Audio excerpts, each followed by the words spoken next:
안녕하세요. 오늘의 증시 브리핑을 시작하도록 하겠습니다. 일단 국내 증시 같은 경우에 코스피 3%, 코스닥이 4% 넘게 하락하고 있는 모습을 보이고 있는데요. 이러한 요인에는 전에 삼성전자 하이닉스가 떨어지면서 이제 미국의 미국 반도체 기업들에 타격을 주면서 이제 반도체 기업들의 끝물이 아니냐는 그런 여론이 우세하게 되면서 이러한 현상을 보이게 되었어요. 그리고 여기에다가 기름을 부은 게 마이클 버리, 영화 빅쇼트의 실제 모델로 유명한 사람이죠. 그 전 세계에서 가장 유명한 숏돌이인데 이 사람은 롱에 베팅하는 걸 거의 본 적이 없는 것 같아요. 거의 맨날 뉴스 나왔다면 숏 베팅으로 맨날 뉴스 일면 장식하는데, 어쨌든 이 양반이 또 한국의 대규모 반도체 투자가 이제 종말의 시작일 것이다. 그러니까 반도체 기업의 끝 종말을 예언하면서 이제 반도체 주식에 대해 사람들이 우려를 표하면서 떨어지게 되는 거죠. 하지만 이 부분이 크게 걱정할 게 없는 게, 어차피 이 사람은 맨날 숏만 외치는 사람이고, 그리고 반도체는 단기 조정이 필요했던 찰나긴 해요. 왜냐면 삼성전자 하이닉스 같은 경우에는 그동안 너무 많이 올랐었죠.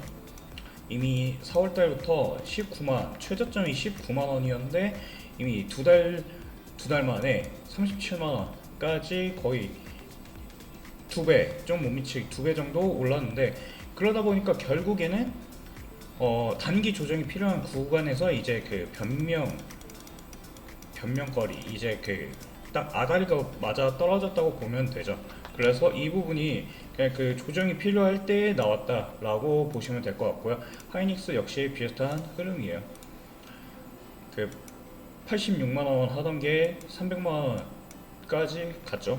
그러니까 이 단기간에 오른 만큼 이 차익 실현에 나서는 빌미로 작용했을 뿐, 반도체가 끝물이라고 하기엔 좀 애매하죠. 왜냐면은 AI에 투자되는 게 엄청 많아요. 그리고 이거 우리나라 한국에서도 AI 데이터 센터 이쪽에 투자하겠다고 삼성전자랑 하이닉스가 합쳐서 4천조에 달하는 자금을 쏟아붓겠다라고 발표를 한 지가 며칠 안 됐잖아요. 이 돈이 다 어디로 가겠어요? 결국에는 정부에서도 지원해 주는 것도 있을 거고, 삼성 하이닉스가 벌어들이는 수익에서도 나오는 돈일 거예요. 그러다 보니까 이게 다시 국내에 투자되고, 그러면은 국내 반도체 기업들, 소부장, 그리고 건설 인프라 관련 쪽도 다 좋을 거라고 말씀드렸죠. 소비재도 당연히 좋을 거고요. 그러니까 이런 것들은 단기 악재지 장기로 보면은 전혀 문제될 게 없다라고 인식하시면 돼요. 그래서 오히려 하이닉스는 개파락 출발했지만 소폭 반등하면서 양봉으로 바뀌었죠. 하지만 하락한 거는 개파락으로 출발했기 때문에, 양봉이란 게 그거예요. 캔들이 시가보다 밑에 있으면은 음봉이고 위에 있으면은 양봉이에요. 그래서 시가보다 위에 있으니까 양봉이 된 거예요. 어쨌든 이러한 말아 올렸다는 거예요. 그 이유인 즉슨 분 차트요. 개파락하고 나서 말아 올렸죠. 그 이유인 즉슨 어차피 장기로 보면 괜찮으니까 지금 조정 받을 때 매수하려는 심리가 강하다는 걸 볼 수 있어요.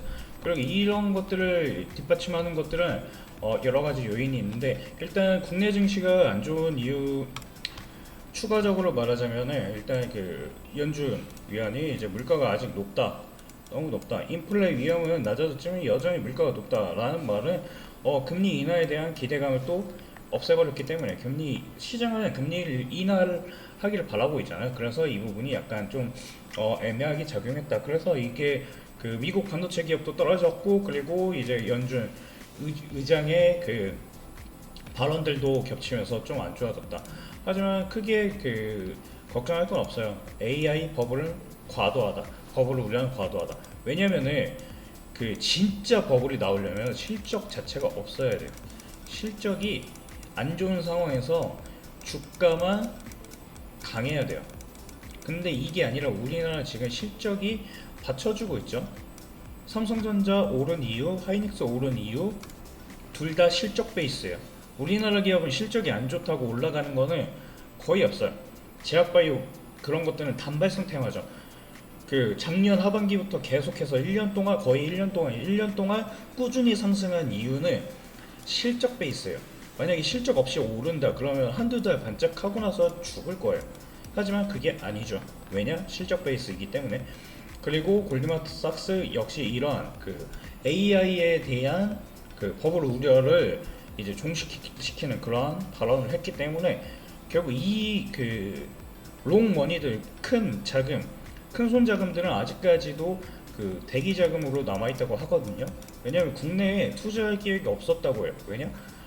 주가가 한두 달 사이에 아까 보여드렸죠. 2배 이상 가고 막 그랬으니까. 이제 롱머니 같은 경우에는 이게 자금 집행하는데 집행 기간이 길다고 해요.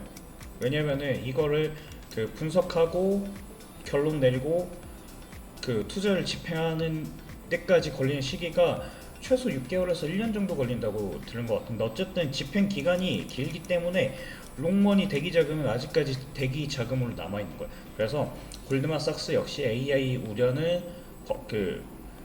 버블 우려는 과도하다라고 말을 한 거고요. 그리고 또 이 그 롱머니에 관해서 오늘 말씀드릴 건데, 작년에 1월 달부터 외국인 자금, 롱머니 자금이 이제 유입될 거다, 재유입. 그러니까 유입될 거다, 그러니까 우리나라 증시 좋을 거다 라는 게 이미 1분기 그 연초에 나왔단 말이죠. 이제 롱머니 외국계 자금은 그 단기금, 그 롱숏 헤지 펀드 같은 경우에 단기로 들어오는 것도 있지만, 일단 롱머니 자금은 기간을 아주 길게 몇 년씩 보고 들어온 자금이기 때문에 신중하게 들어온다는 거죠. 그래서 이러한 자금들이 이제 국내 유입될 거다라는 게 25년도에 그때부터 이야기가 들려왔는데, 이게 우리나라 25년 중순부터 갑작스럽게 주가가 크게 상승을 하기 시작했죠. 그때 3,000원, 4,000원 막 이렇게 하반기에 막 상승하고 있었으니까, 2,000, 3,000원 상승하고 있었으니까. 그래서 이 부분에 대해서 아직까지 못 들어왔다는 그러한 전망이 있더라고요.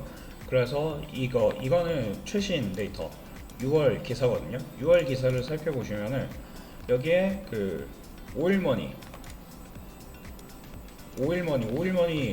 유명하죠. 이제 그 여기 아부다비 투자청, 여기 큰손 자금, 큰손이 우리나라로 투자를 하기 위해서 이제 국내 운용사들하고 투자 논의를 진행했다고 나왔고요. 그리고 MIT 기금도 이제 10월에, 작년이죠, 하반기에 10월 우리나라 그 방한하는 등, 그리고 AUM 그 예일대 기금도 예일대 기금이 국내 운용사하고 이때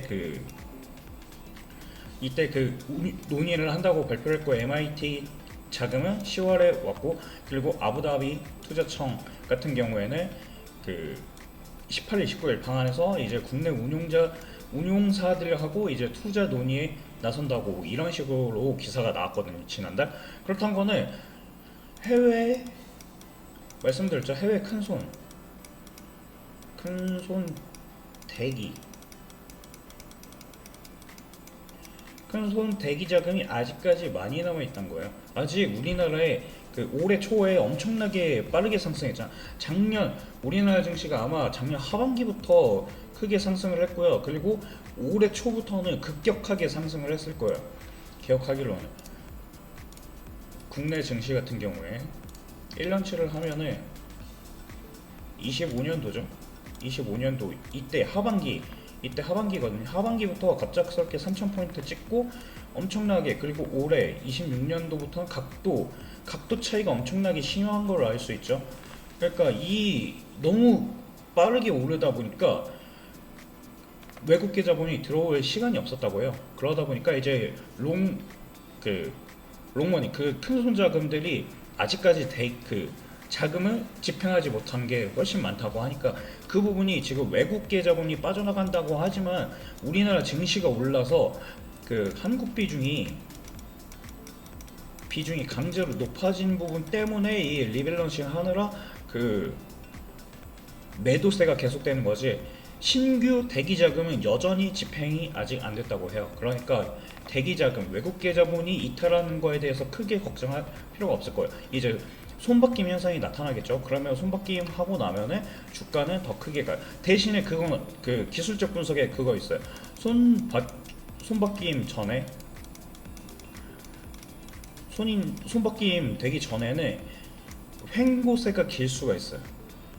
이때에는 그 매도 압력이랑 매수 압력이 비등비등하기 때문에 횡보하는 흐름을 보여요. 과거 제약바이오들 막 그 급등하고 급락하고 이런 패턴들을 보면은 대체로 박스권 내에서 물론 급등 급락을 하긴 하는데 그 이 박스권 안에서 움직이다가 갑작스럽게 그 박스 돌파하는 순간 2배 이상 펌핑하고 막 그런 경우가 많거든요.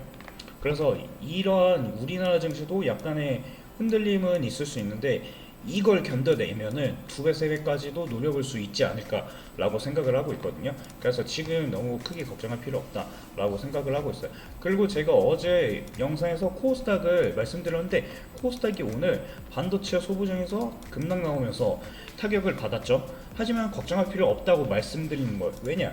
코스닥에 이제 투자를 하려는 주체가 늘어나고 있어요.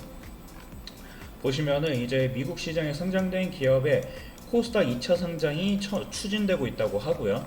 그리고 이제 DS자산운용에서는 코스닥 액티브 ETF를 상장을 했어요. 그러니까 ETF가 상장된다는 거는 뭐다? 그 자금 유입을 기대할 수 있다. 매수 유입 기대 할 수 있다. 그러니까 결국 코스닥을 이제 저평가되어 있다 생각하는 사람들이 많아지는 거예요. 그리고 정부 정책도 있죠. 플러스 매수 대기 이런 것들 그 긍정 요인이 많기 때문에 그리고 또 여기 반도체 소부장 있죠. 그러니까 이런 모든 것들을 종합해 보면은 코스닥이 지금은 흔들릴 수 있어도 결국에는 다시 1000스닥, 2000스닥, 3000까지 정부에서 3000스닥 만든다고 했잖아요. 그러니까 리밸런싱하는 그 이제 승강제까지 도입을 하면서 강제로 그 안 좋은 건 다 퇴출시키고 좋은 것들만 남기겠다. 이러한 의지 자체가 코스닥을 시키겠다는 거예요. 그러니까 너무 걱정할 필요 없고요. 그리고 또 이번에 그 중국계 어제 말씀드린 그 종목이 하나마이크론이었는데 하나마이크론이 그 오늘 반도체 소부장 전부 다 하락하면서 하나마이크론 역시 반도체 소부장이니까 같이 하락을 했는데 걱정할 필요가 없다는 걸 말씀드리려고 해요. 이제 중국 기사에 따르면 첨단 포장 대기업 가격을 20% 인상했다라고 하는데 이게 그 세계 최고 반도체 포장 및 시험 오사트 기업이죠. 이 기업이 무려 1등이 20%를 인상한다고 했어요. 그럼 당연히 하나마이크론 역시 반도체 후공정 옥사트 전문 기업이에요. 그러니까 1등이 가격 인상하면 나머지 우리나라도 그 농심이 라면 가격 올리면 나머지 기업들도 다 따라 올리잖아요. 그러니까 1등이 올렸다는 거는 호재로 받아들이시면 돼요. 그러니까 지금 하나마이크론이 그 약세일 때 주가가 떨어질 때 오히려 줍줍할 좋은 기회라고 말씀드리는 거예요. 그래서 하나마이크론을 보시면 좋을 것 같고요. 여기 종목 분석을 보시면은 어제 말씀드렸죠. 어제 3.4조였던 것 같은데 오히려 지금 3조 밑으로 내려갔어요.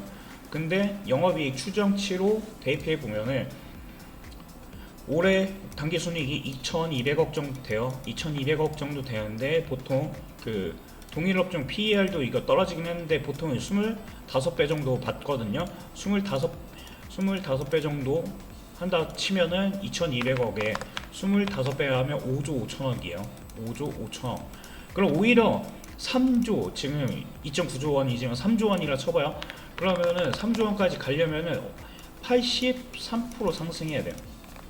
그러니까 지금 사면은 기대 수익이 어제보다 훨씬 높아진 거예요. 어제는 60% 정도였나? 그랬을 건데 오늘은 순이익 추정치로만 따지면은 시가총액 5.5조 원까지 가야 돼요. 그러니까 이게 대략 80% 정도다라고 생각하시면 되고요. 그래서 오히려 지금이 죽죽하기 좋은 기회다라는 거 참고하시면 좋을 것 같아요. 그래서 오늘은 증시가 급격한 변동성을 보였기 때문에 종목에 대한 건 이따 마감하고 나서 안내해드릴 거고요. 그래서 오늘은 일단은 그 증시 브리핑 먼저 해드렸어요. 그래서 오늘 크게 두려워할 필요 없다. 이런 부분은 단기 변동성일 거다. 왜냐? 그동안 코스피가 많이 올랐으니까. 그래서 그동안 이거 최근 1년 동안 엄청나게 올랐으니까 이 부분에 대한 단기 조정일 가능성이 높다. 그러니까 너무 크게 걱정하실 필요 없고요. 그리고 오히려 코스피보다는 코스닥 종목으로 이제 자금이 순환될 수 있으니까 이 부분 같이 살펴보면 좋다라고 말씀드리는 거예요. 그리고 전 채널에는 바이오도 같이 말씀드렸어요. 그리고 어제 오전 브리핑에서도 바이오 종목 언급드렸었죠. 바이오도 좋게 보는 건 코스닥이기도 하지만 바이오 중에서도 하반기 임상 데이터 나오는 것들 많으니까 그 부분에 대해서도 계속해서 짚어드리고 있거든요. 그래서 이런 정보들을 실시간으로 받아보실 수 있도록 제가 채널을 안내해드리고 있는데, 지금 왼쪽 하단에 보시면 전화번호 보이시죠? 이 전화번호에 히든이라고 문자 하나 남기시면은 관련된 채널에 입장하실 수 있으시니까 실시간 정보들, 제가 아침에 이거 영상 찍는 내용들 다 브리핑 해드린 내용들이에요. 그러니까 이 부분 실시간으로 받아보고 싶다 하시는 분들은 왼쪽 하단에 있는 전화번호 꼭 잊지 말고 문자 하나 보내보시기 바라겠습니다. 이번 영상은 여기에서 마치도록 하고, 오후 장 마감 후에 새로운 종목 브리핑이나 증시 브리핑 갖고 오겠습니다. 감사합니다.